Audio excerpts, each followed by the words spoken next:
106 number तक के संविधान संशोधन हमारे देश में किए जा चुके हैं। 106 कॉन्स्टिट्यूशनल अमेंडमेंट। संविधान संशोधन की संज्ञा केवल उन्हीं तरीकों को दी जाएगी जो तरीके आर्टिकल 368 में वर्णित है। भाग 11 का अध्याय 1 संघ और राज्यों के बीच विधायी शक्तियों का वितरण है। इसका मतलब है कि अगर संविधान संशोधन विधेयक दोनों सदनों से, संसद के दोनों सदनों से पारित हो जाए, ये मान लिया जाएगा कि संविधान संशोधन तो हो ही गया, यानी फंडामेंटल राइट में संशोधन हो सकता है।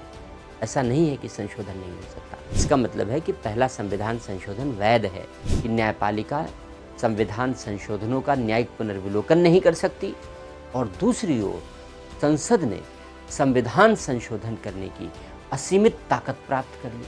अगर संसद संविधान संशोधन करती है तो उस संविधान संशोधन को किसी भी आधार पर चुनौती नहीं दी जाएगी। कैसे हैं आप लोग? तो हम लोगों ने फंडामेंटल ड्यूटीज तक की चर्चा पिछले लेक्चर में कंप्लीट कर ली थी, और अब आज हम लोग अमेंडमेंट ऑफ कॉन्स्टिट्यूशन, संविधान के संशोधन के विषय में चर्चा करने जा रहे हैं। संविधान में संशोधन के लिए क्या प्रावधान अपनाए गए हैं, संशोधन को लेकर के क्या विवाद हुए हैं, क्योंकि शुरुआती दौर में भारत में संविधान संशोधन को लेकर के बहुत सारे डिस्प्यूट्स उत्पन्न हुए, और उसी डिस्प्यूट के कारण बेसिक स्ट्रक्चर की अवधारणा ने जन्म लिया, आधारभूत ढांचे की संकल्पना ने जन्म लिया। तो हम लोग इन सारे अप्रोच से, इन सारे नज़रिए से हम लोग यहाँ पर संविधान संशोधन पढ़ेंगे। तो कैसे अमेंडमेंट किया जाता है इसे पढ़ेंगे, फिर कैसे बेसिक स्ट्रक्चर की अवधारणा ने जन्म लिया है इसके बारे में हम लोग चर्चा करेंगे। तो शुरुआत करते हैं सबसे पहले संविधान संशोधन के विषय में।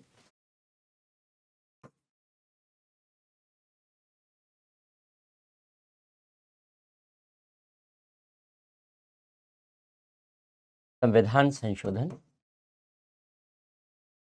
Amendment of constitution.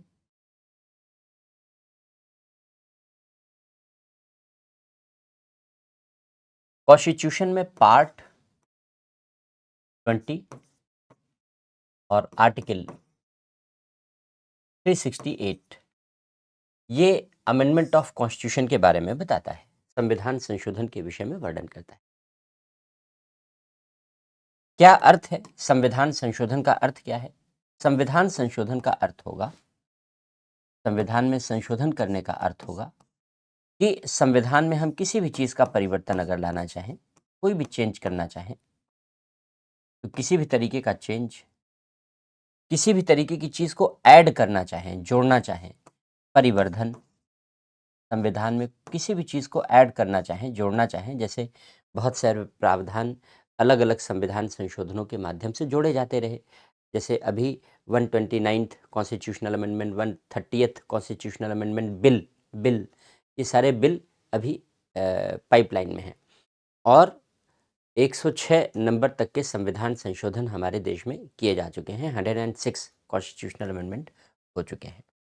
तो कोई भी चीज़ नई जोड़ी जाती है संविधान संशोधन के माध्यम से, या किसी भी चीज़ को जो संविधान में लिखा गया है अगर हम उसे निरसित कर देते हैं, निकाल देते हैं, हटा देते हैं, उत्सादित कर देते हैं, तो संविधान में कुछ भी जोड़ना, परिवर्धन, संविधान से कुछ भी हटा देना, निरसन या उत्सादन, ओमिशन, एडिशन या ओमिशन, या फिर इसके अलावा संविधान में जो कुछ लिखा है न जोड़ा न हटाया, बल्कि उसी में कुछ चेंज कर दिया, कोई भी तरीके का परिवर्तन, तो इन सब को संविधान संशोधन कहा जाएगा। कैसे किया जाएगा संविधान संशोधन?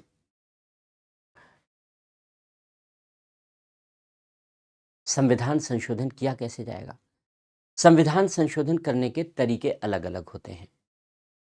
जैसे अमेरिका का जो संविधान है, वहाँ संविधान संशोधन करने का तरीका बेहद कठोर है।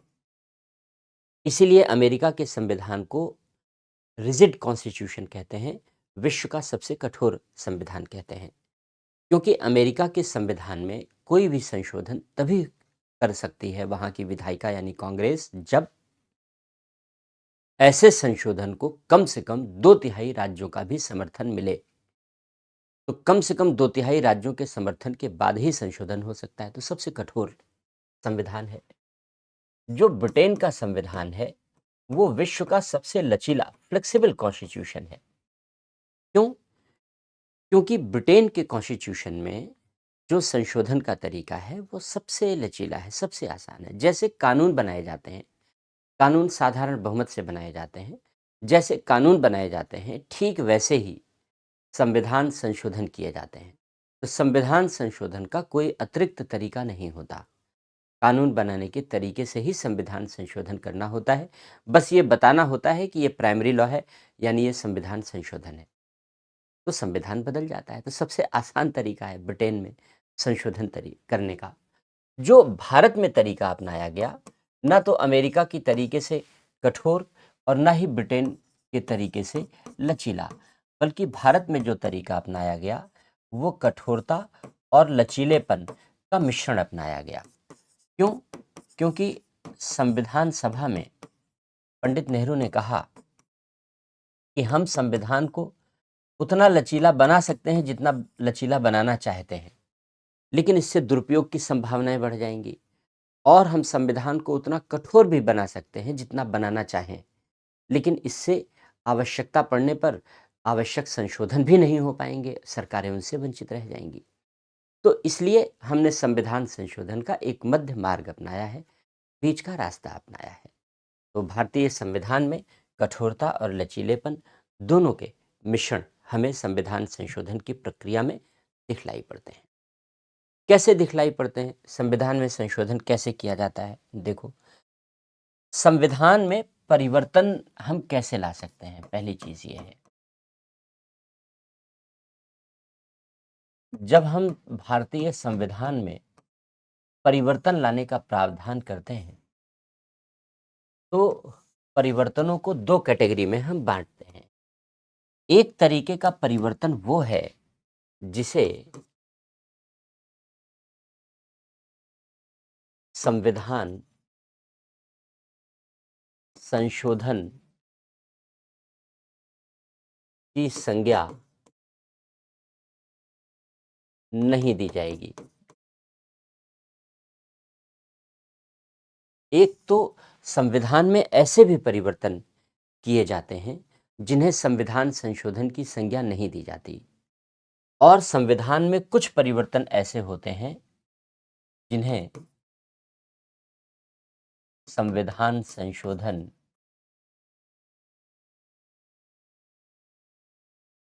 की संज्ञा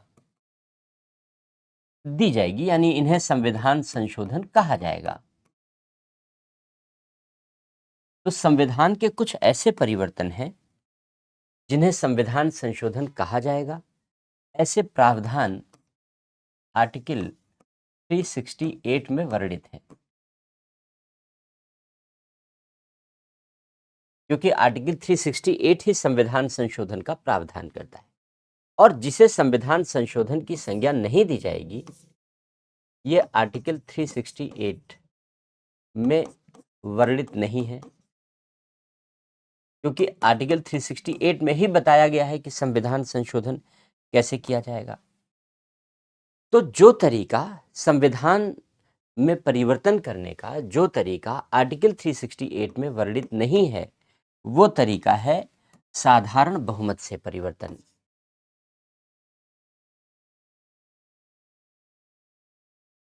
साधारण बहुमत द्वारा। साधारण बहुमत का आशय क्या होता है? साधारण बहुमत का आशय होता है कि जो लोग उपस्थित हैं सदन में और मतदान में हिस्सा ले रहे हैं, जो उपस्थित हैं और मतदान में हिस्सा ले रहे हैं, उपस्थित एवं मतदान करने वाले सदस्यों के बहुमत द्वारा, यही साधारण बहुमत होता है। मेजॉरिटीज़ पर, सिंपल मेजॉरिटी, स्पेशल मेजॉरिटी, इन सब पर अलग से वीडियो यूट्यूब पर पड़े हुए हैं, हमने भी अपलोड कर रखे हैं। तो साधारण बहुमत द्वारा, सिंपल मेजॉरिटी का मतलब हो गया कि संसद के प्रत्येक सदन में जितने लोग उपस्थित हैं और मतदान में हिस्सा लेना चाहते हैं, उनके आधे से एक ज़्यादा, तो कहाँ कहाँ चेंज लाया जा सकता है? जैसे राज्यों का निर्माण है, अगर नए राज्यों का निर्माण है तो इसी तरीके से होगा। अगर नए राज्यों का निर्माण है तो इसी तरीके से होगा। राज्यों में विधान परिषद का सृजन व उत्साधन है। अगर राज्यों में विधान परिषदें बनाना और ख़त्म करना है, उच्चतम न्यायालय में, सर्वोच्च न्यायालय में न्यायाधीशों की संख्या में वृद्धि करनी है,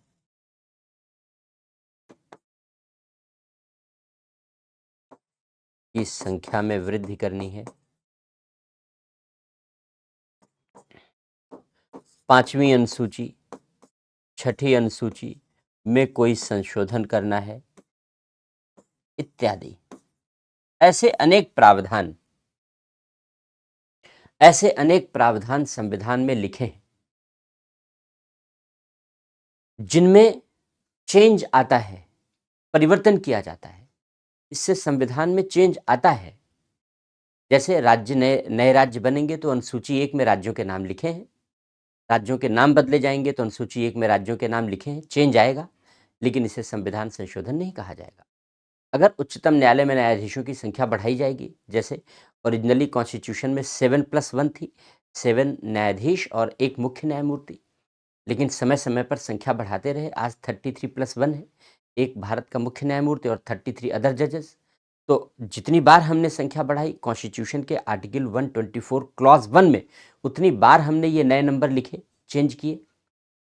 लेकिन इस तरीके के किसी भी चेंज को हम संविधान संशोधन नहीं कहते।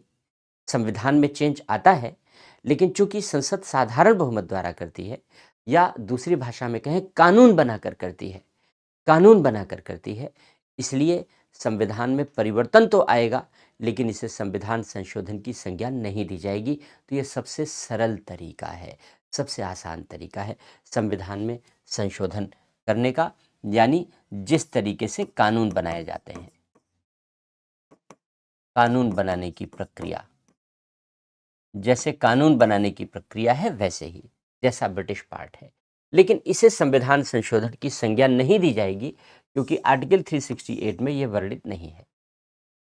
इसका मतलब ये है कि संविधान संशोधन की संज्ञा केवल उन्हीं तरीकों को दी जाएगी जो तरीके आर्टिकल 368 में वर्णित हैं।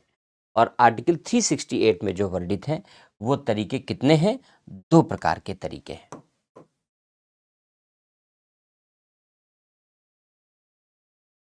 2 प्रकार हैं। यानी संविधान में संशोधन कितने प्रकारों से किया जा सकता है? 2 प्रकार से किया जा सकता है। संविधान में परिवर्तन कितने तरीकों से लाया जा सकता है? 3 तरीकों से लाया जा सकता है। क्यों? क्योंकि एक तरीका संविधान संशोधन नहीं कहलाता। केवल 2 तरीके ही संविधान का संशोधन कहलाएंगे। तो कौन से 2 तरीके हैं? पहला है विशेष बहुमत द्वारा।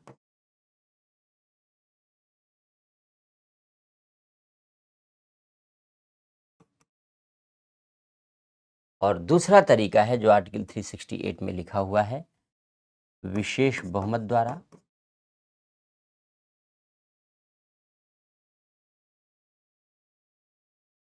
और इसके साथ ही साथ न्यूनतम आधे राज्यों के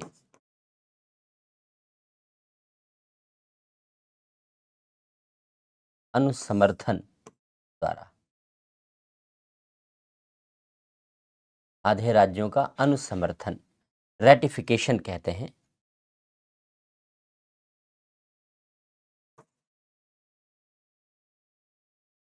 रैटिफिकेशन। तो विशेष बहुमत का आशय क्या होगा? विशेष बहुमत का आशय होगा, यहां दोहरा वाला विशेष बहुमत है। विशेष बहुमत भी कई प्रकार के होते हैं। एक राष्ट्रपति को हटाने वाला विशेष बहुमत अलग है, एक राष्ट्रीय हित में कोई विषय है या नहीं, राज्यसभा द्वारा पारित करने वाला बहुमत अलग है। यहाँ ये दोहरा बहुमत है विशेष बहुमत का। तो विशेष बहुमत के दोहरे बहुमत का आशय क्या है कि जो संविधान संशोधन विधेयक है वो संसद के प्रत्येक सदन के उपस्थित एवं मतदान करने वाले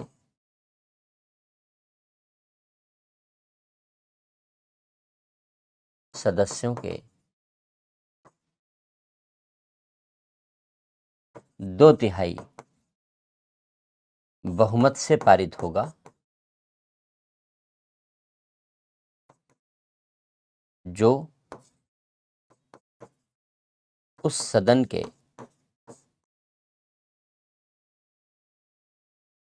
बहुमत से कम न हो। तो संविधान में जो संशोधन होगा वो कम से कम विशेष बहुमत के माध्यम से होगा।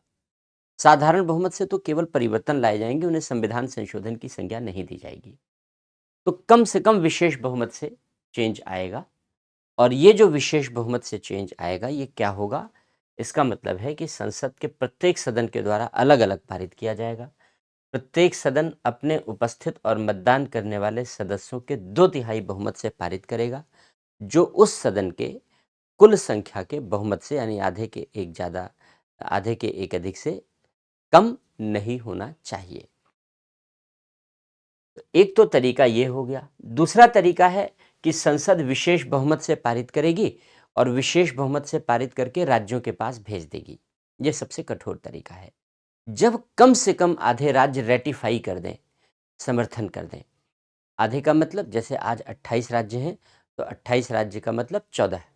तो जब मिनिमम 14 राज्य आज की गणना के हिसाब से, तो कम से कम आधे राज्य जब रेटिफिकेशन कर दें, अनुसमर्थन कर दें। अनुसमर्थन का अर्थ क्या होगा?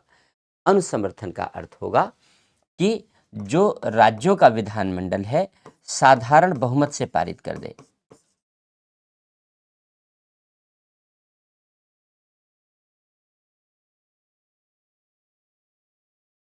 राज्यों के रेटिफिकेशन का मतलब है कि राज्यों के विधानमंडल साधारण बहुमत से पारित कर दें।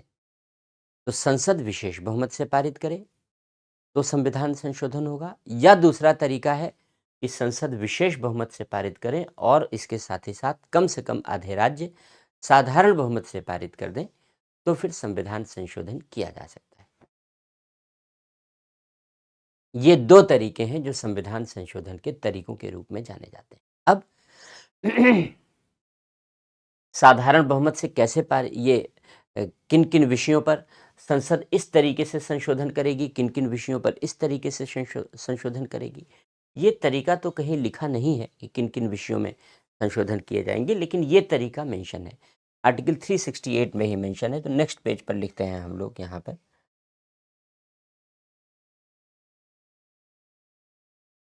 नेक्स्ट पेज पर लिख लेते हैं हम लोग।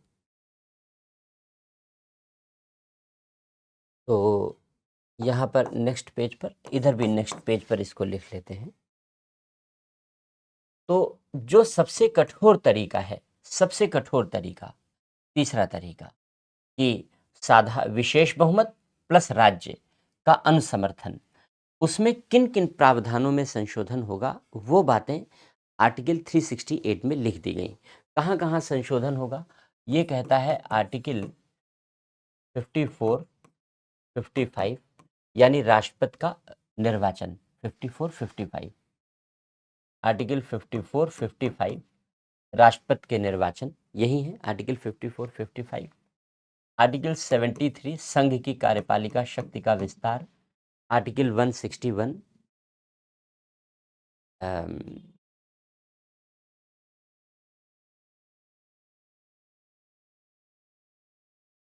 संघ की कार्यपालिका शक्ति का विस्तार आर्टिकल 73 में दिया गया है। और आर्टिकल 162 में राज्य की कार्यपालिका शक्ति का विस्तार दिया गया है। राज्य की कार्यपालिका शक्ति का विस्तार दिया गया है। तो संघ की कार्यपालिका शक्ति का विस्तार और राज्य की कार्यपालिका शक्ति का विस्तार, इससे संबंधित प्रावधानों में आर्टिकल 241 यानी संघ के लिए अगर कोई उच्च न्यायालय अलग से बनाया जाना है, तब आर्टिकल 279A जीएसटी काउंसिल के बारे में बाद में जोड़ा गया है ये। तो अगर इन अनुच्छेदों में कोई भी परिवर्तन करना हो तो सबसे कठोर तरीके से किया जाएगा। दूसरी बात, संविधान का जो भाग 5 है का अध्याय 4, भाग 5 का अध्याय 4 ये उच्चतम न्यायालय है। भाग 6 का अध्याय 5, भाग 6 का अध्याय 5 उच्च न्यायालय के विषय में प्रावधान है और भाग 11 का अध्याय 1, भाग 11 का अध्याय 1 संघ और राज्यों के बीच विधायी शक्तियों का वितरण है। तो अगर इनमें कोई भी चेंज लाना है तो जहां जहां ये लिखा है कि संसद कानून बनाकर चेंज कर सकती है, उसको छोड़कर सारे चेंजेस ऐसे कठोर तरीके से ही लाए जाएंगे, कठोर तरीके से ही लाए जाएंगे। संविधान की चौथी अनुसूची में अगर कोई चेंज लाना है, चौथी अनुसूची किससे संबंधित है? ये राज्यसभा में स्थानों के वितरण से। सातवीं अनुसूची में कोई चेंज लाना है, सातवीं अनुसूची यूनियन लिस्ट, स्टेट लिस्ट और कंकरेंट लिस्ट से संबंधित है। और अगर संविधान के अनुच्छेद 368 में आर्टिकल 368 में कोई चेंज लाना है तो ऐसे सारे चेंजेस सबसे कठोर तरीके से लाए जाएंगे, सबसे कठोर तरीके से लाए जाएंगे। ये प्रावधान आर्टिकल 368 कहता है। इसके अलावा सबसे सरल तरीके से चेंजेस कहाँ से आएंगे, ये संविधान में जगह जगह मेंशन है कि संसद कानून बनाकर ऐसा कर सकती है। जैसे उच्चतम न्यायालय में न्यायाधीशों की संख्या में वृद्धि करना है तो लिखा गया है कि संसद विधि बनाकर कर सकती है। तो विधि बनाने का मतलब है कि संविधान संशोधन करने की जरूरत नहीं है, तो इसका मतलब है इसे संविधान संशोधन नहीं कहा जाएगा। तो ये बातें भी संविधान में लिखी हैं। तो जो ये दोनों बातें, साधारण बहुमत वाली और विशेष बहुमत और न्यूनतम आधे राज्यों के समर्थन वाली, ये दोनों बातें कॉन्स्टिट्यूशन में लिख दी गई हैं। इन दोनों के अतिरिक्त उन सारे विषयों में जो इन दोनों क्षेत्रों में नहीं लिखे गए हैं, उनमें संशोधन करने का तरीका विशेष बहुमत होगा। यानी विशेष बहुमत से जो संविधान संशोधन किए जाएंगे वो होंगे मूल अधिकार में अगर संविधान संशोधन करना है, नीति निदेशक तत्व, डीपीएसपी में कोई संशोधन करना है, मूल कर्तव्य उनमें कोई संशोधन करना है इत्यादि। ऐसे सारे प्रावधानों में अगर कोई संशोधन करने हैं तो ऐसे संशोधन इसी कठोर तरीके से, ये विशेष बहुमत से किए जाएंगे। तो ये संविधान संशोधन का तरीका है जो संविधान में अडॉप्ट किया गया है, अपनाया गया है। ये भारतीय संविधान में संशोधन के तरीके हैं जो हम लोगों ने पढ़े। अब संशोधन के इन तरीकों में हम लोग संशोधन की प्रक्रिया क्या है, हम लोग इस पर चर्चा कर लेते हैं। ये तो संशोधन का तरीका है जो कॉन्स्टिट्यूशन में लिखा है। तो संशोधन की प्रक्रिया पर भी सवाल कभी कभी पूछे जाते हैं, अक्सर पूछे भी गए हैं। पहली बात यह है कि संविधान संशोधन विधेयक संसद के किसी भी सदन में पेश किया जा सकता है, क्योंकि कुछ विधेयक ऐसे होते हैं जो केवल लोकसभा में पेश होते हैं, जैसे धन विधेयक है, तो उस पर यह शर्त है। संविधान संशोधन विधेयक के लिए ऐसी कोई शर्त नहीं है। संविधान संशोधन विधेयक संसद के किसी भी सदन में पेश किया जा सकता है, नंबर एक बात। दूसरी बात, संविधान संशोधन विधेयक को पेश करने से पहले राष्ट्रपति की पूर्व अनुमति नहीं लेनी होती, क्योंकि कुछ ऐसे विधेयक होते हैं, जैसे धन विधेयक ही है, कुछ ऐसे विधेयक होते हैं जिनको संसद में पेश करने से पहले राष्ट्रपति की पहले पूर्व अनुमति लेनी होती है, परमिशन लेनी होती है। लेकिन संविधान संशोधन विधेयकों को संविधान संशोधन विधेयकों को संसद में प्रस्तुत करने के लिए राष्ट्रपति की पूर्व अनुमति की आवश्यकता नहीं होती। तो ये प्रावधान किया गया है विधेयकों को पेश करने के बारे में। फिर अब पारित कैसे किए जाएंगे? दोनों विधेयकों को, संविधान संशोधन विधेयक को दोनों सदनों में अलग अलग पारित करना होता है, अलग अलग पारित करना होगा, क्योंकि संविधान में चेंज लाना है, संविधान में परिवर्तन लाना है, इसलिए अलग अलग ही पारित करना है। इसका अर्थ ये है कि संविधान संशोधन विधेयकों के लिए ज्वाइंट सेशन की जरूरत नहीं होगी, संयुक्त अधिवेशन आयोजित नहीं होगा, ज्वाइंट सेशन बुलाया नहीं जा सकता।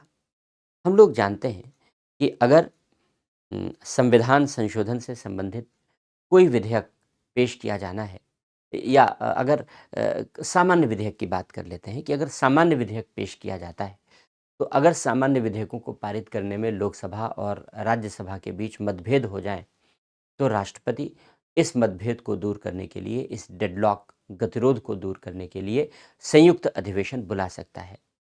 लेकिन अगर संविधान संशोधन विधेयक को पारित करने को लेकर लोकसभा और राज्यसभा में कोई गतिरोध हैं, कोई भी मतभेद हैं, तो संविधान संशोधन पर ऐसे गतिरोध को दूर करने के लिए संयुक्त बैठक बुलाई नहीं जा सकती। क्यों नहीं बुलाई जा सकती? क्यों ऐसा प्रावधान किया गया?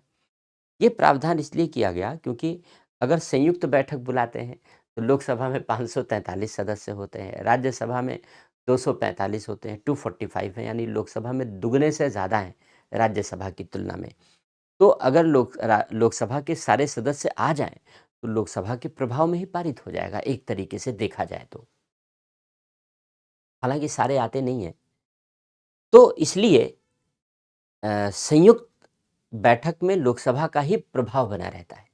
लेकिन जब संविधान संशोधन किया जा रहा है तो वहां पर किसी एक सदन का प्रभाव बने रहना ठीक नहीं है, क्योंकि राज्यसभा विशेषज्ञ सदन है, उसको भी बराबर का अधिकार होना चाहिए, अवसर होना चाहिए।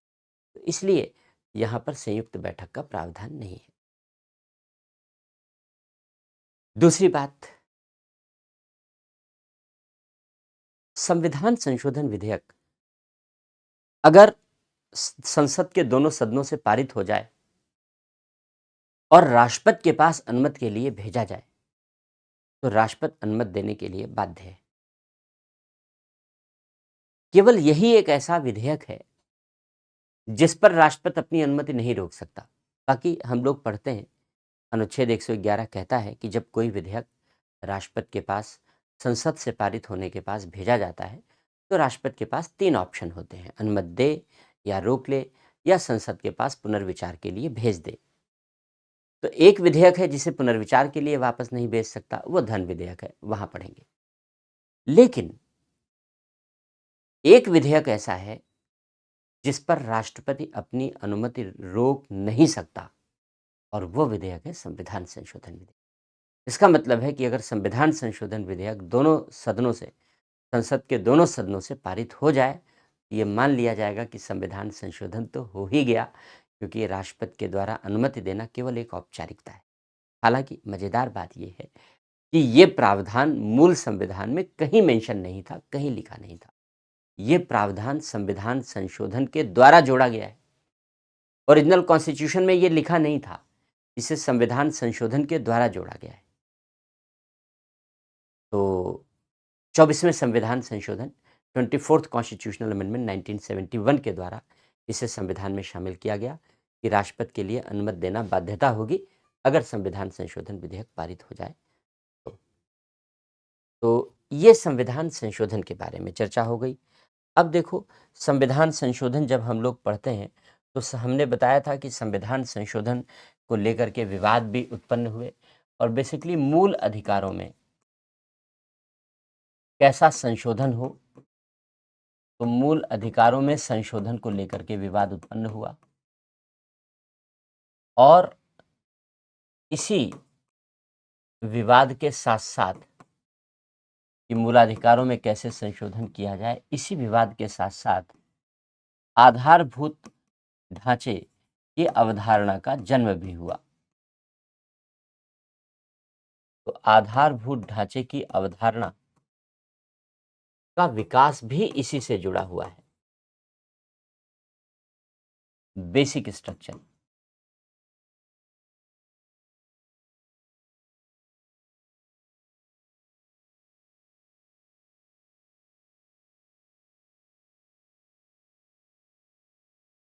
जो बेसिक स्ट्रक्चर की अवधारणा है, उस बेसिक स्ट्रक्चर की अवधारणा का विकास भी इसी मूलाधिकारों में विवाद से जुड़ा हुआ है। तो कैसे विवाद की शुरुआत हुई, कैसे ये चीज़ आगे बढ़ी, हम लोग इस बात को समझ लेते हैं। सबसे पहली बार समस्या उत्पन्न हुई संपत्ति के अधिकार को लेकर, क्योंकि संपत्ति का अधिकार मूल अधिकार था ओरिजिनल कॉन्स्टिट्यूशन में, बाद में हटाया गया, 1978 में हटा दिया गया उसे मूलाधिकार। अब वो मूलाधिकार नहीं है, क्योंकि बड़ा कंट्रोवर्शियल राइट था वो। तो चूंकि संपत्ति का अधिकार मूल अधिकार घोषित कर दिया गया, इसलिए जब जब राज्य की सरकारों ने भूमि सुधार के लिए कानून बनाए तो यह विवादों में आ गया। राज्य सरकारों ने भूमि सुधार के लिए कानून क्यों बनाए? क्योंकि भूमि सुधार का उद्देश्य था हमारे यहाँ कि हर ग्रामीण क्षेत्र में किसान परिवारों के पास खेती योग्य जमीन जरूर हो, जबकि जमीनें थी नहीं। जमींदारी प्रथा थी, जमींदारों ने कब्जा कर रखा था, या बहुत बड़े लोगों के पास बहुत बड़ी जमीनें थी, कुछ लोगों के पास कुछ भी नहीं था।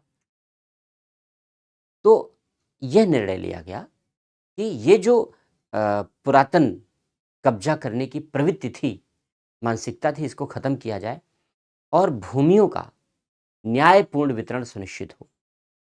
ग्रामीण क्षेत्रों में हर परिवार के पास खेती योग्य जमीन जरूर हो, क्योंकि कृषि ही आजीविका का सबसे बड़ा साधन था। तो भूमि सुधार के माध्यम से हमने यही कार्य करने का प्रयास किया।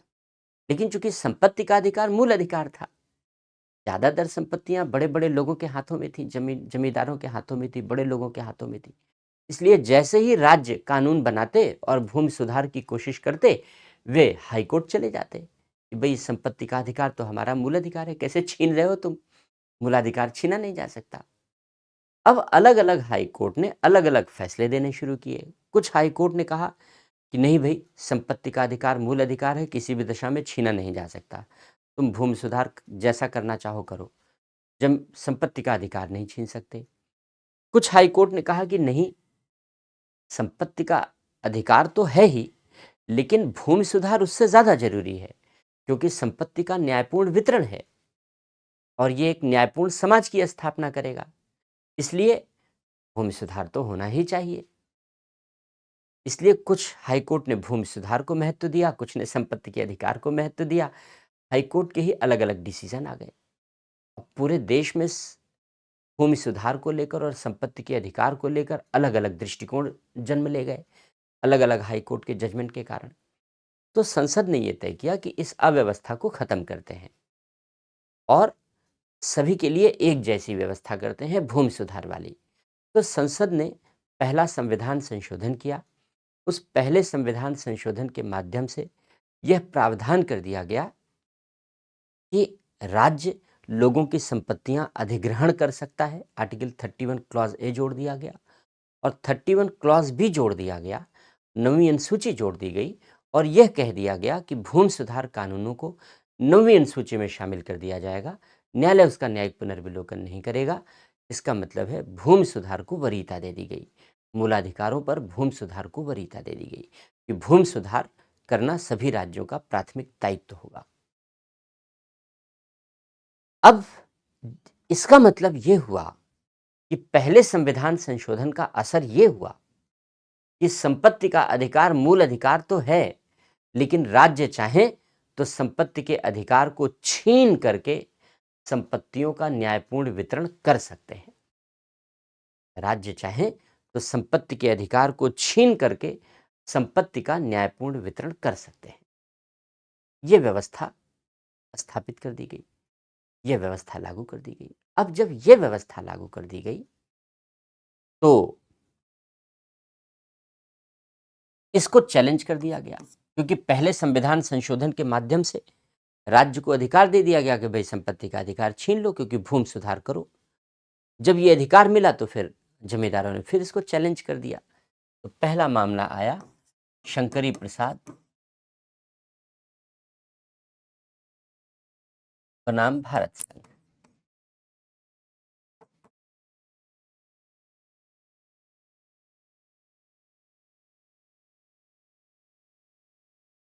और जब संसद ने संविधान संशोधन कर दिया पहला संविधान संशोधन, तो इन्होंने पहले संविधान संशोधन को चुनौती दे दी। पहले संविधान संशोधन को चुनौती दी। क्यों? क्योंकि संपत्ति का अधिकार छिन गया सबका, भूमि सुधार को वरीयता दे दी गई।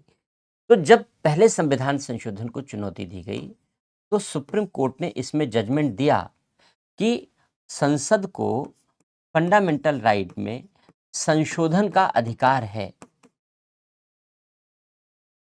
यानी फंडामेंटल राइट में संशोधन हो सकता है, ऐसा नहीं है कि संशोधन नहीं हो सकता। इसका मतलब है कि पहला संविधान संशोधन वैध है, क्योंकि उच्चतम न्यायालय ने कहा, एससी मतलब सुप्रीम कोर्ट, उच्चतम न्यायालय ने कहा कि फंडामेंटल राइट में, मूल अधिकारों में संशोधन हो सकता है, किया जा सकता है। और अगर कोई भी संशोधन होता है तो न्यायालय उसकी जांच भी कर सकता है। अगर कोई भी संशोधन होगा तो न्यायालय उसकी तो न्यायालय उसकी जांच नहीं करेगा, क्योंकि संशोधन अलग होगा और विधि अलग होगी, न्यायालय ने कहा। तो जब ये हुआ कि भाई पहले संविधान संशोधन को चुनौती दी गई और न्यायालय ने कहा कि नहीं, मूलाधिकारों में संशोधन हो सकता है, इस संसद मूलाधिकारों में संशोधन कर सकती है, तो वकीलों ने सवाल उठाया कि भाई अनुच्छेद 13 में तो ये भी कहा गया है, आर्टिकल 13 क्लॉज 2 में तो ये भी कहा गया है कि कोई ऐसी विधि नहीं बनाई जा सकती जो भाग 3 में दिए गए मूलाधिकारों को छीने या कम करे या समाप्त करे। और अगर कोई ऐसी विधि बनाई जाएगी तो न्यायालय उसे शून्य घोषित कर देगा। आर्टिकल 13 में कहा गया है कि न्यायालय ऐसी विधि को शून्य घोषित कर देगा। तो सुप्रीम कोर्ट ने कहा कि यहाँ जो विधि है उसका आशय सामान्य विधि से है, इसमें संविधान संशोधन शामिल नहीं है। और इस तरीके से न्यायालय ने संविधान संशोधन को सामान्य विधि मानने से मना कर दिया। इसी बात को सज्जन सिंह बनाम राजस्थान राज्य के मामले में कंटिन्यू किया गया। राजस्थान राज्य के मामले में कंटिन्यू किया गया, यही जजमेंट आगे जारी रहा। लेकिन चेंज तब आया जब गोलकनाथ का मुकदमा आया। गोलकनाथ बनाम पंजाब राज्य। गोलकनाथ के पास पंजाब में बड़ी जमीनें थी। पंजाब राज्य ने सीलिंग एक्ट लागू कर दिया, जमीनें ले ली और जो भूमि संबंधी कानून थे उसको 17वें संशोधन के माध्यम से 9वीं अनुसूची में शामिल कर दिया। भूमि सुधार संबंधी कानूनों को 17वें संविधान संशोधन के माध्यम से 9वीं अनुसूची में शामिल कर दिया। तो गोलकनाथ ने ऐसे कानूनों को और 9वीं अनुसूची को, इसका मतलब है 17वें संविधान संशोधन को चुनौती दी कि भाई हमारी जमीन क्यों छीन रहे हो, संपत्ति का अधिकार तो मूल अधिकार है। अब इस मामले में सुप्रीम कोर्ट ने अपना जजमेंट बदल दिया। सुप्रीम कोर्ट ने जो शंकरी का निर्णय था, यानी शंकरी के मामले में जो निर्णय दिया था उसको रद्द कर दिया। पुराने निर्णय को, ये जो शंकरी का निर्णय दिया था उसको रद्द कर दिया और न्यायालय ने कहा कि संसद फंडामेंटल राइट में संशोधन नहीं कर सकती। संसद को फंडामेंटल राइट में संशोधन का अधिकार ही नहीं है और विधि और संविधान संशोधन में कोई अंतर नहीं है, जैसा शंकरी प्रसाद ने बताया था। दोनों चीजें लगभग एक ही हैं। इसलिए न्यायालय संविधान संशोधनों की जांच कर सकेगा और अगर वे मूलाधिकारों के विपरीत हैं तो उन्हें रद्द कर। और क्योंकि संसद को मूलाधिकारों में संशोधन का कोई अधिकार नहीं है। अब गोलकनाथ के जजमेंट का प्रभाव ये हुआ, इसका प्रभाव ये हुआ कि संसद की मूल अधिकारों में संशोधन का अधिकार छिन गया। संसद की मूल अधिकारों में संशोधन की शक्ति न्यायालय ने छीन ली और यह कह दिया कि संसद मूल अधिकारों में कोई संशोधन कर ही नहीं सकती। अब जब संसद की मूल अधिकारों में संशोधन की शक्ति छिन गई तो संसद ने यह तय किया कि ये तो बड़ा गड़बड़ है, हमें अपनी शक्ति पानी होगी, किसी भी दशा में पानी होगी। तो संसद ने अपनी शक्ति को प्राप्त करने के लिए 24वां संविधान संशोधन किया 1971 और इसके माध्यम से गोलकनाथ के निर्णय को रद्द कर दिया।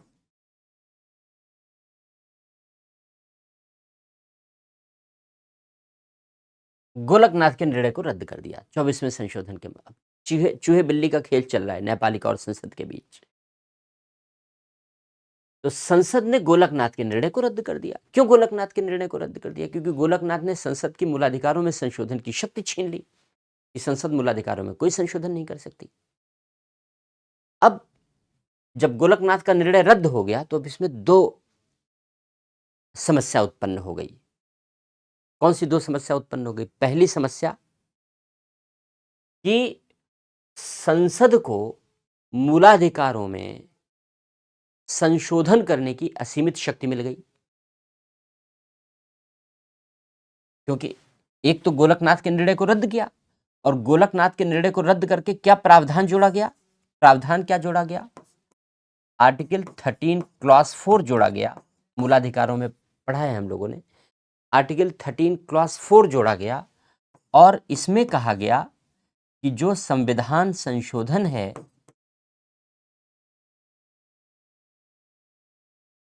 संविधान संशोधन विधि नहीं है, यह प्रावधान कर दिया गया।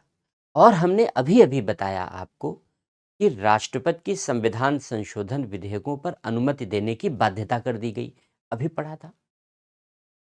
तो ये 24वें संशोधन से ये दो शर्तें तय कर दी गई। अब जब ये कह दिया गया कि संविधान संशोधन कानून ही नहीं है तो न्यायालय कानूनों की ही केवल जांच कर सकता है। आर्टिकल 13 क्लॉज 2 के तहत, न्यायिक पुनर्विलोकन के तहत न्यायालय केवल कानूनों की जांच कर सकता है। 13 क्लॉज 4 जोड़ के कह दिया संविधान संशोधन कानून ही नहीं है। इसका मतलब अब न्यायालय संविधान संशोधनों का न्यायिक पुनर्विलोकन नहीं करेगा। तो जो संविधान संशोधन संसद कर देगी वो अंतिम हो जाएगा, उसकी जांच नहीं हो सकेगी, उसकी न्यायिक समीक्षा नहीं हो सकेगी। इसका मतलब ये हुआ कि संसद ने दोहरे दुष्प्रभाव हुए इसके। इसका मतलब ये हुआ कि एक ओर तो संसद ने न्यायपालिका की न्यायिक पुनर्विलोकन की शक्ति छीन ली कि न्यायपालिका संविधान संशोधनों का न्यायिक पुनर्विलोकन नहीं कर सकती, और दूसरी ओर संसद ने संविधान संशोधन करने की असीमित ताकत प्राप्त कर ली। असीमित ताकत इसलिए प्राप्त कर ली क्योंकि संविधान संशोधनों को न्यायिक जांच से परे कर दिया गया, क्योंकि न्यायालय केवल विधियों की न्यायिक जांच कर सकता है और ये कह दिया गया संविधान संशोधन विधि है ही नहीं। तो संविधान संशोधन को न्यायिक जांच से परे करके संसद ने संविधान संशोधन की असीमित शक्ति अर्जित कर ली। इसने तो शक्ति असंतुलन उत्पन्न कर दिया, शक्ति असंतुलन उत्पन्न कर दिया, क्योंकि संसद के पास अगर असीमित शक्ति आ गई तो संसद मूलाधिकारों को नष्ट भी कर सकती है, और न्यायिक पुनर्विलोकन की शक्ति न्यायपालिका की छिन गई तो इससे संसद के ऊपर न्यायपालिका का अंकुश भी कमजोर हो गया, न्यायपालिका की शक्ति भी कम हो गई। ये एक अजीब सा इम्बैलेंस, असंतुलन उत्पन्न हो गया। इस असंतुलन को दूर करने के लिए अगला मुकदमा आया केशवानंद भारती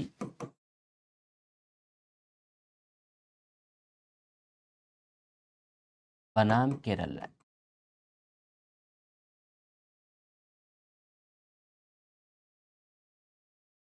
केशवानंद भारती केरल के एक मठ के स्वामी थे। अभी साल 2 साल पहले उनकी डेथ हो गई। केरल के एक मठ के स्वामी थे और केरल ने भूमि अधिनियम बनाए, 1963 में ही बनाए, और उस भूमि अधिनियम के माध्यम से मठ की संपत्ति को भी सरकार ने अपने नियंत्रण में कर लिया, नियंत्रण में करने का प्रावधान कर दिया। तो फिर जो केशवानंद भारती जी थे उन्होंने मुकदमा कर दिया केरल के इन दोनों कानूनों के खिलाफ। लेकिन आगे चल करके केरल के इन दोनों कानूनों को 9वीं अनुसूची में शामिल कर दिया गया। अब जब 9वीं अनुसूची में शामिल कर दिया गया तो मूलाधिकारों का सवाल बड़ी गहराई से उठ गया यहाँ पर। तो इसलिए मुख्य मुकदमा तो यही था, लेकिन अब और बातें भी चैलेंज होनी ज़रूरी थी, क्योंकि 24वें संविधान संशोधन ने संसद को संशोधन का असीमित अधिकार दे दिया और मूलाधिकार छीनने का भी अधिकार दे दिया। और संपत्ति के अधिकार से ही जुड़ा हुआ मुद्दा था केशवानंद भारती का, तो 24वां भी चैलेंज होना था। तो इस मामले में 24वां संविधान संशोधन चैलेंज हुआ, 25वां संविधान संशोधन चैलेंज हुआ, 26वां संविधान संशोधन चैलेंज हुआ और 29वां संविधान संशोधन चैलेंज हुआ। ये 4 संविधान संशोधनों को चुनौती दी गई। इनको चुनौती दी गई। 24वें संविधान संशोधन को हम लोग पढ़ चुके हैं। क्या प्रावधान किया गया उसमें? राष्ट्रपति के लिए निर्णय देने की बाध्यता कर दी गई, अनुच्छेद 13(4) जोड़ा गया, विधि में संविधान संशोधन शामिल नहीं होगा, सारी बातें।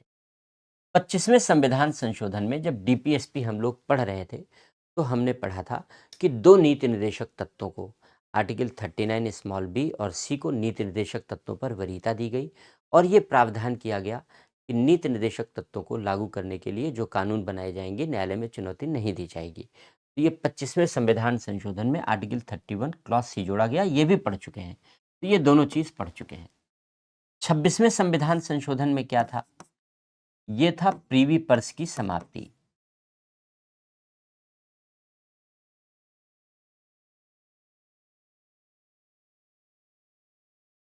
ये प्रीवी पर्स की समाप्ति था। प्रीवी पर्स की समाप्ति का आशय क्या है? प्रीवी पर्स क्या था? जब देशी रियासतों का भारत में विलय हुआ, राजाओं ने अपनी रियासतों का भारत में विलय किया, तो राजाओं ने कहा सरकार से कि भई हम एक अखंड भारत की रचना चाहते हैं, इसलिए हम अपनी रियासत का विलय तो कर रहे हैं, लेकिन हमारा खर्चा कैसे चलेगा? हमारे परिवार का खर्चा कैसे चलेगा? हम तो अपनी रियासतों से रेवेन्यू वसूलते थे, लोगों से कर वसूलते थे और उसी कर से हमारा ठाठ-बाट चलता था। हमारी पूरी रियासत का, हमारे पूरे महल का खर्च चलता था। तो भारत सरकार ने कहा कोई बात नहीं, आप अपने महल का बजट बताओ कि आपके महल का, आपके पूरे परिवार के खर्च का बजट कितना है? खान-पान, सुरक्षा सब कुछ मिला-जुला कर। तो हर राजा ने अपना-अपना बजट बताया। तो भारत सरकार ने कहा कोई बात नहीं, भारत के खजाने से यानी संचित निधि से आपको हर महीने इतना पैसा आपको बजट के लिए मिलता रहेगा। यानी एक तरीके से पेंशन समझ लो कि हर महीने राजाओं को इतनी पेंशन मिलती रहेगी, जिससे उनका खर्च ठाठ-बाट बना रहे, चलता रहे। तो अब 1971 में ख़त्म किया गया 26वां संविधान संशोधन पारित करके प्रिवी पर्स। तो सरकार ने कहा बहुत दिन हो गए, ये बात 1947 की थी, 25 साल लगभग हो गए। अब 25 साल में राजाओं को अपनी इनकम के और भी सोर्स जनरेट कर लेने चाहिए। लड़के बच्चों को पढ़ाओ लिखाओ और कह दो वो भी तुम्हारा ध्यान रखें। अब नई पेंशन मिलेगी। तो प्रिवी पर्स को ख़त्म कर दिया गया। ये भी चैलेंज किया गया। और जो 29वां संविधान संशोधन था, उसमें अभी हमने बताया केरल के 2 भूमि सुधार कानून, केरल के 2 भूमि सुधार कानून 9वीं अनुसूची में शामिल किए गए, जिनको लेकर केशवानंद ने पहले भी मुकदमेबाजी कर रखी थी। तो 9वीं अनुसूची में शामिल किए गए। तो केशवानंद भारती के मामले में इन सब को चुनौती दी गई। इस मामले में सुप्रीम कोर्ट ने जो जजमेंट दिया वो आज भी सबसे महत्वपूर्ण जजमेंट माना जाता है। सुप्रीम कोर्ट ने 24 अप्रैल 1973 को अपना जजमेंट सुनाया। ये एक लैंडमार्क डेट, ये एक लैंडमार्क जजमेंट है और ये बेहद महत्वपूर्ण तारीख है, जिस तारीख को केशवानंद का जजमेंट आया और न्यायालय ने कहा कि संसद को संविधान में संशोधन करने की शक्ति है, लेकिन असीमित शक्ति नहीं है। संसद की संविधान में संशोधन करने की शक्ति सीमित है, सीमित है। और संसद की संविधान में संशोधन करने की शक्ति पर सीमाएं स्वयं संविधान में ही अंतर्निहित हैं। कहाँ लिखी हैं संविधान में? तो उच्चतम न्यायालय ने कहा कि संसद संविधान में कोई भी संशोधन कर सकती है, लेकिन जो संविधान का बेसिक स्ट्रक्चर है उसमें संशोधन नहीं कर सकती। तो बेसिक स्ट्रक्चर का कॉन्सेप्ट आया यहीं पर। हिंदी में इसे कुछ भी कह लो, आधारभूत ढांचा कह लो, मूल ढांचा कह लो, मूलभूत ढांचा कह लो, हिंदी में आप इसे कुछ भी कह सकते हैं। तो यहीं बेसिक स्ट्रक्चर की संकल्पना आई, आधारभूत ढांचे की अवधारणा आई और उच्चतम न्यायालय ने कहा कि संसद संविधान में कोई भी संशोधन कर सकती है, लेकिन इसके बेसिक स्ट्रक्चर में संशोधन नहीं कर सकती। अब बेसिक स्ट्रक्चर क्या होता है? न्यायालय ने क्रिएटिव तरीके से सिद्धांत दिया, उदार तरीके से। तो वकीलों ने पूछा ये क्या होता है? बेसिक स्ट्रक्चर क्या होता है? क्योंकि उच्चतम न्यायालय ने लिबरल सिद्धांत अपनाया, क्रिएटिव सिद्धांत अपनाया संविधान की व्याख्या करने का, नई संकल्पना दी जो कहीं मेंशन नहीं थी। तो वकीलों ने पूछा भाई ये क्या है? न्यायालय ने कहा नहीं बताऊंगा। फिर वकीलों ने पूछा अच्छा किस आधार पर न्यायालय संविधान की किसी विशेषता को बेसिक स्ट्रक्चर डिक्लेयर करेगा? न्यायालय ने कहा ये भी नहीं बताऊंगा, क्योंकि फिर बता दूंगा तो फिर तुम कोई संशोधन लेकर आओगे और फिर इसको रद्द करोगे। तो इसलिए न्यायालय ने आज तक बेसिक स्ट्रक्चर को डिफाइन नहीं किया और विशेष ये नहीं बताया किन आधारों पर बेसिक स्ट्रक्चर को डिक्लेयर किया जाता है। तो बेसिक स्ट्रक्चर एक अनडिफाइंड टर्म है, यानी न्यायालय के द्वारा परिभाषित नहीं है, न्यायालय के द्वारा क्वाइंड है, न्यायालय के द्वारा ये कॉन्सेप्ट दिया गया, लेकिन न्यायालय ने इसे परिभाषित नहीं किया।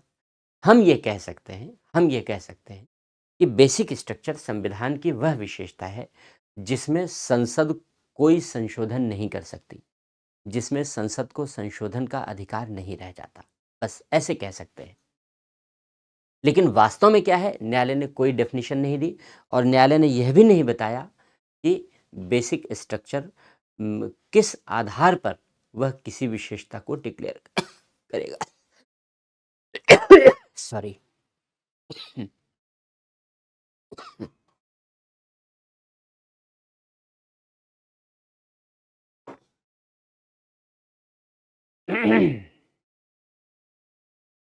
कि अगर संविधान की किसी विशेषता को बेसिक स्ट्रक्चर डिक्लेयर करना है तो न्यायालय किस आधार पर बेसिक स्ट्रक्चर घोषित करेगा? न्यायालय ने यह भी डिक्लेरेशन नहीं किया, यह भी नहीं बताया। न्यायालय ने केवल और केवल बेसिक स्ट्रक्चर का कॉन्सेप्ट दिया है, बस आधारभूत ढांचे की केवल अवधारणा। लेकिन विवाद यही नहीं रुका, आगे चलकर केशवानंद भारती के इस निर्णय को रद्द करने के लिए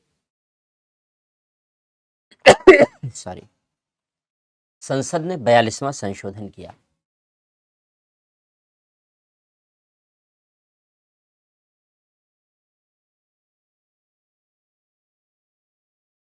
बयालीसवें संविधान संशोधन को मिनी कॉन्स्टिट्यूशन कहते हैं, हम लोग छोटा संविधान कहते हैं, क्योंकि इस संविधान संशोधन के माध्यम से संविधान के अनेक भागों में परिवर्तन किया गया, अनेक प्रावधानों को चेंज किया गया, तो बहुत सारे चेंजेस लाए गए, इसलिए इसे मिनी कॉन्स्टिट्यूशन कहते हैं, छोटा संविधान कहते हैं 42वें संविधान संशोधन को। बहुत सारी चीज़ें इसमें बदली गई, हम लोग जानते हैं, लेकिन हमारे यहाँ अध्ययन का जो पर्पज़ है इसमें हम लोग केवल फोकस कर रहे हैं। इस 42वें संविधान संशोधन के माध्यम से केशवानंद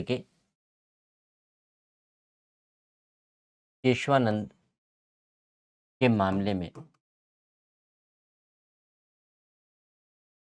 दिए गए निर्णय को रद्द कर दिया। आर्टिकल 368 में संसद ने संशोधन कर दिया, खंड 4 और 5 जोड़े और जोड़ करके यह प्रावधान कर दिया कि अगर संसद संविधान संशोधन करती है तो उस संविधान संशोधन को किसी भी आधार पर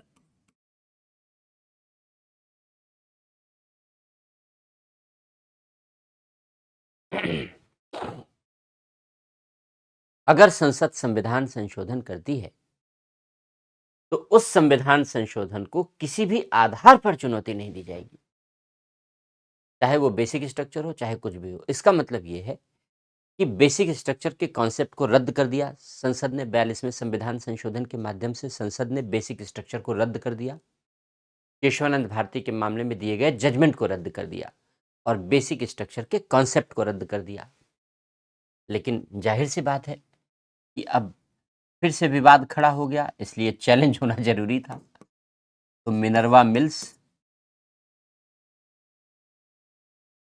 बनाम भारत संघ 1980।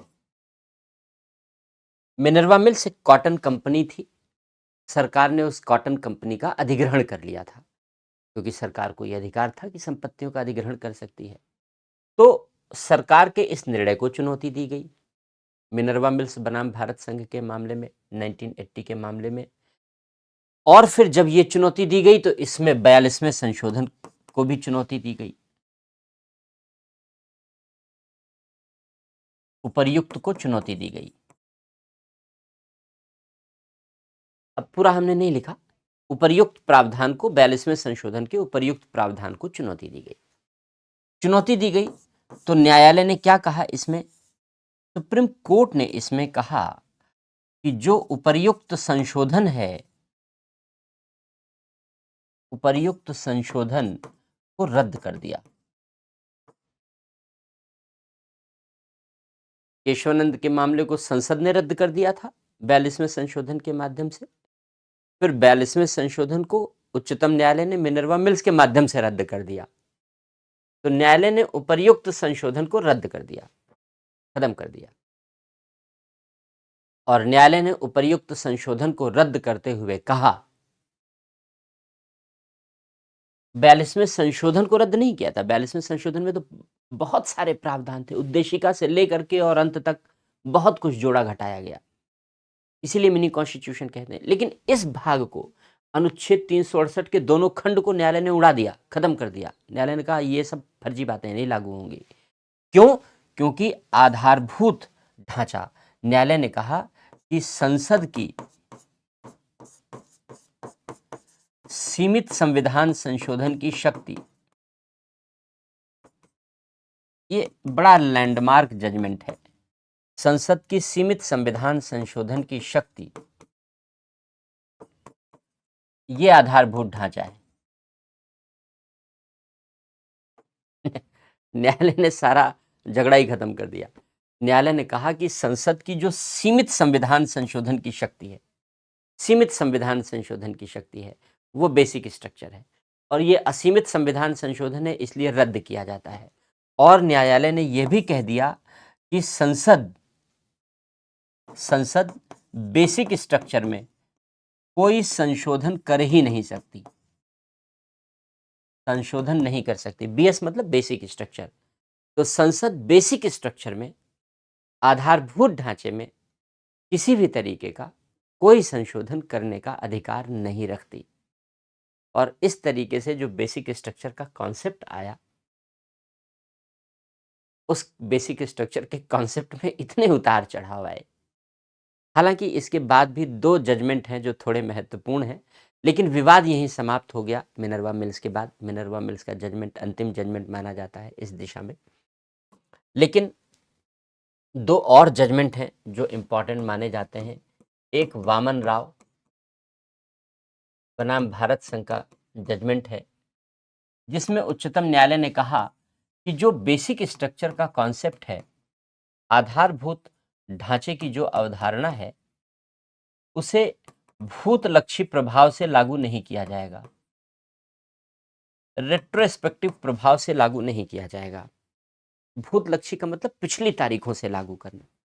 तो कब आया आधारभूत ढांचे की संकल्पना का कॉन्सेप्ट? ये आया 24 अप्रैल 1973 को। तो इसका मतलब है कि न्यायालय ने कहा कि आधारभूत ढांचे के आधार पर किसी भी संविधान संशोधन की जांच तभी की जा सकती है जब वो 24 अप्रैल 1973 के बाद किया गया हो। 24 अप्रैल 1973 के पहले किए गए संविधान संशोधनों की जांच आधारभूत ढांचे के आधार पर नहीं की जाएगी, यानी पिछली तारीखों से आधारभूत ढांचे को लागू नहीं माना जाएगा। तो ये विवाद को अंत करने वाला था, अच्छी बात थी। अगली बात, आई.आर. कोहिल्यो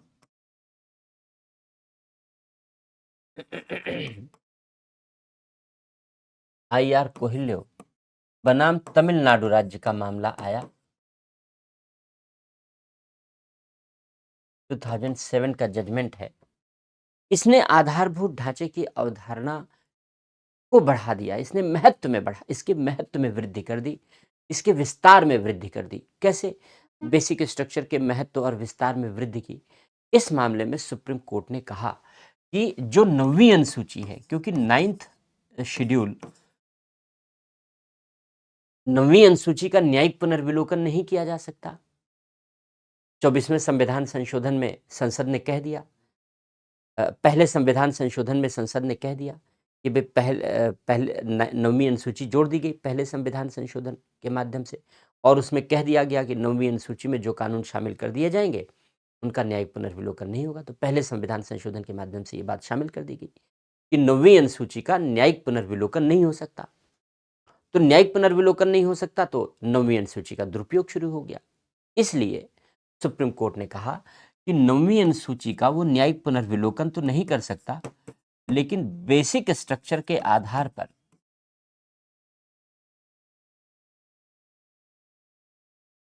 न्यायालय 9वीं अनुसूची की 9th शेड्यूल की बेसिक स्ट्रक्चर के आधार पर जांच अवश्य कर सकता है। तो 9वीं अनुसूची की बेसिक स्ट्रक्चर के आधार पर, आधारभूत ढांचे के आधार पर जांच अवश्य की जा सकती है। तो ये प्रावधान हो गए संविधान संशोधन के प्रावधान पूरे। तो हम लोगों ने पढ़ा संविधान संशोधन कैसे किया जाता है, संविधान संशोधन को लेकर क्या विवाद था, कैसे समाधान हुआ, और इसी विवाद के समाधान के प्रतिफल में, परिणाम स्वरूप बेसिक स्ट्रक्चर के कॉन्सेप्ट का जन्म हुआ। तो ये सब कुछ कैसे हुआ, हम लोगों ने ये चर्चा कंप्लीट कर ली। उम्मीद है कि आपको समझ में आया होगा। कॉन्सेप्चुअल क्वेश्चन आते हैं इन हिस्सों से, पॉलिटी से। बाकी जो कुछ महत्वपूर्ण संविधान संशोधन होते हैं उन पर क्वेश्चन पूछे जाते हैं। जैसे महिलाओं के लिए 106 कॉन्स्टिट्यूशनल अमेंडमेंट के माध्यम से रिजर्वेशन का प्रावधान किया गया, नारी वंदन अधिनियम, तो इस पर प्री में क्वेश्चन पूछा गया। तो जो भी रिसेंट कॉन्स्टिट्यूशनल अमेंडमेंट होते हैं, अमेंडमेंट बिल होते हैं, उन पर क्वेश्चन आते हैं, या पुराने जो इम्पॉर्टेंट कॉन्स्टिट्यूशनल अमेंडमेंट होते हैं उन पर भी क्वेश्चन पूछे जाते हैं। तो उन फैक्ट्स को आप एग्ज़ाम में जाने से पहले ज़रूर देख लीजिए। तो ये पूरा की पूरी कॉन्सेप्चुअल चर्चा है अमेंडमेंट ऑफ कॉन्स्टिट्यूशन को लेकर के। तो बच्चों, आज के लेक्चर में इतना ही, और फिर हम लोग नए लेक्चर में फिर मिलेंगे। पढ़ते रहिए, परिश्रम करते रहिए, परिश्रम से ही सफलता मिलनी है, क्योंकि अगर परिश्रम में आप चूकेंगे तो सफलता आपसे दूर हो जाएगी। और केवल एक ही तरीका है सफलता पाने का, परिश्रम करो, कोई शॉर्टकट नहीं होता। सफलता पाने का कोई शॉर्टकट नहीं होता। मेहनत करोगे तभी सफलता मिलेगी, और मेहनत भी उचित दिशा में होनी चाहिए। कॉन्सेप्चुअली चीज़ों को समझो, बार बार रिवाइज करो जिससे कंठस्थ हो जाए, और मैक्सिमम प्रैक्टिस करो। प्रैक्टिस में पीवाईक्यूज को प्रायोरिटी दो, और इसके बाद भी मॉक टेस्ट लगाते रहो। कोई कारण ही नहीं है कि आपको सफलता ना मिले, हर कीमत पर आप सफल होगे, ये गारंटी है। लेकिन इतना सिंपल सा फार्मूला फॉलो करना बेहद कठिन है, क्योंकि बाज़ार में आकर्षण के इतने लुभावने ऑफ़र हैं कि आप भटक जाते ही हैं। लेकिन अगर सीधी सी राह को पकड़ लोगे, सफलता आसानी से मिल जाएगी। एनीवे, कॉन्स्टिट्यूशनल अमेंडमेंट के बाद फिर हम लोग नए टॉपिक के लिए नए लेक्चर में मिलेंगे। Thank you.